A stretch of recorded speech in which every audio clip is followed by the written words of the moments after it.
Hello everyone, welcome back. Today we are going to be doing our very first mid-year bullet journal setup.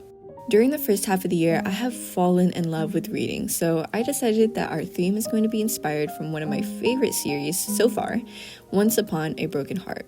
You probably saw it earlier, but there is also a bow and arrow on the front of my new bullet journal, and that was actually what gave me the idea in the first place. Now, there are a bunch of little themes established throughout the Once Upon a Broken Heart series. Some of these things include the bow and arrow, of course, apples, a fox, and the color rose gold, and these are the things that I will be implementing throughout the setup. I didn't have an actual rose gold color, so I will be using pink and gold as two separate colors. On the cover page, I am drawing this cute little fox who actually represents the main character, Evangeline. I didn't really want to use black and red orange to color the fox, so I'm using yellow ochre instead of orange and metallic gold instead of black. I thought those colors would just look a lot better with their theme, you know? At this point, something just looked off with the fox, so I went in with the color goldenrod to darken up some areas, hoping it would pull everything together. After that, I used an olive green marker to draw in the plants around the fox.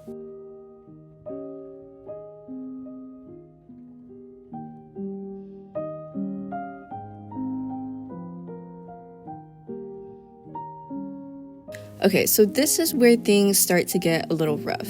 For some reason, I was just not satisfied with the metallic gold of the color pencil. I wanted a more reflective, metallic, brighter gold, so I had this bright idea of using this gold washi tape I already had. So here I am sketching an apple on top of the washi tape as best as I can, and then using an X-Acto knife to cut the apple out. Here you can see me getting up close and personal because I'm apparently blind. I don't know why I had such a hard time cutting out this apple. Like, I thought I was doing well, but then I would pull the tape back and it turns out that I didn't even cut through the tape at all. I think I was just really afraid of cutting through the paper, even though I wasn't even close to doing that. Eventually though, I did manage to cut out what resembled an apple. It wasn't perfect, but you know, you could tell what it was, kind of.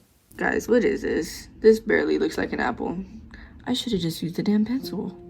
Anyways, we are now using a micron fine liner in the size 1 to create a drop shadow effect for the 2023 lettering and then outlining the green plants. Lastly, I am finishing it off with some pink and gold washi tape and placing them at the corners of the page. Alright, so these next two pages are for page guidelines that I often use and refer back to throughout the year. On the left side, I'm making some guidelines so that I know how many boxes there are horizontally and vertically on one page. On top of that, I am marking the halfway point for both the X and Y axis. This is also the page where I like to paperclip my DIY ruler, the one you probably see me use in my past videos, but this is where I like to paperclip it just so that it's there, ready for me to use when I make a new spread. On the right side is where I basically make mini versions of my go-to weekly spreads. In pink are the panels that usually represent the days of the week and the this week and next week sections. In blue ink, I take notes of the sizes for the panels and how many boxes there are in between the panels and the edges of the paper.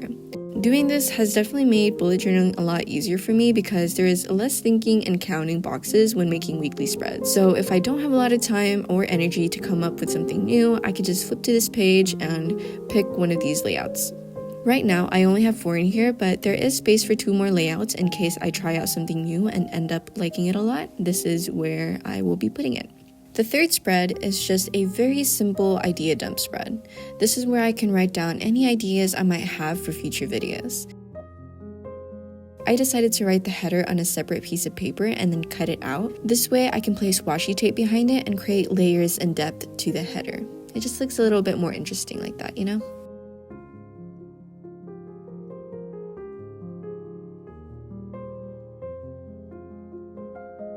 Using the olive green marker, I'm drawing the same plants that you saw on the cover to decorate the bottom of the page. As you can see, I kept the design pretty simple on the spread so that I can have plenty of room to jot down my ideas later. Before we move on to the next page, I am flipping to the back of the journal because I need to cut out extra bullet journal paper for my next spread. To do this, I'm using the back of this plastic notebook cover so that I don't cut into the rest of my bullet journal. Usually I would use a cutting mat, but I honestly just didn't want to pull that out at the moment, so I'm using this instead. Now, if you're wondering what I'm trying to do here, I am using this paper to create more space on the spread. When I originally sketched this out, I thought I would only need one table for my things to check out list, but then I decided I needed more. So after taking some measurements, I trimmed the paper down to match the size of the table I had originally sketched out. I folded it in half and then glued the back side of the paper onto the page. On top of the folded paper, I'm drawing a table with 2 columns and 15 rows, and then doing the same thing on the other side of the flap. This is going to be where I write all the books, movies, games, and TV shows that I plan on checking out for the rest of the year. I plan on writing the title on the left and then the media type on the right side. Inside the flap is where I'm drawing mini calendars for the months August through December, and this will serve as my reading tracker for the rest of the year. Okay, so I've seen many people do a bookshelf spread, and I thought it was such a cute idea, especially because I've been really into reading books lately. Instead of just doing books though, I thought I would also include movies and shows and even games that I've watched or played that year. I didn't make a spread like this for the first half of the year, so I did fill some of the shelves in with the books, movies, and shows or games that I consumed from the first half. And all the empty shelves, those are going to be the ones that I fill in later.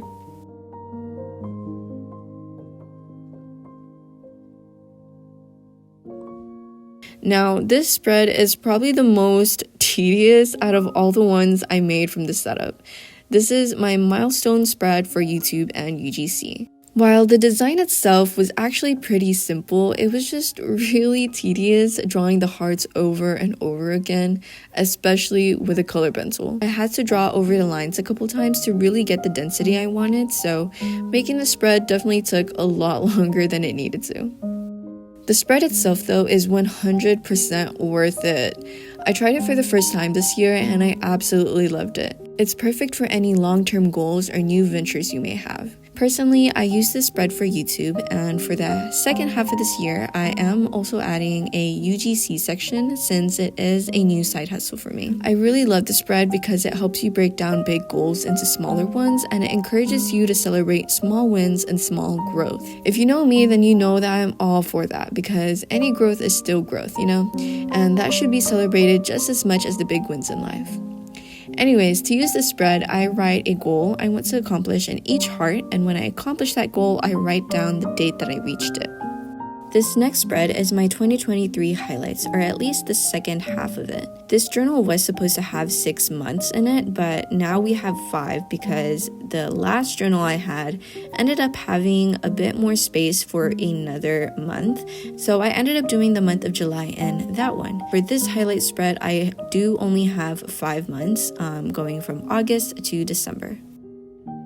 At the bottom of the page, I decided to draw another little fox just to have him back again since I know in the last spread we didn't do anything fox related. And yeah, I think this might be my favorite fox drawing out of all the ones I've done so far.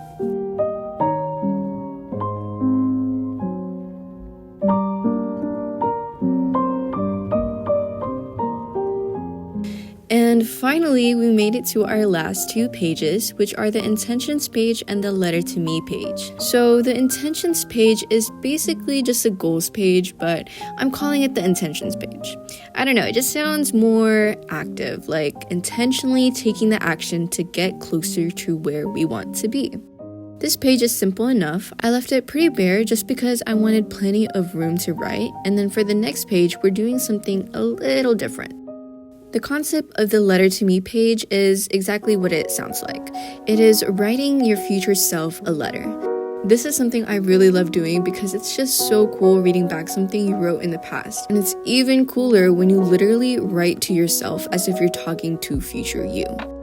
I've been doing this for a while now, but this is only my second time ever doing it in my bullet journal and sealing it in an envelope. I think the whole envelope aspect of it is giving like a mini time capsule, and I absolutely love that.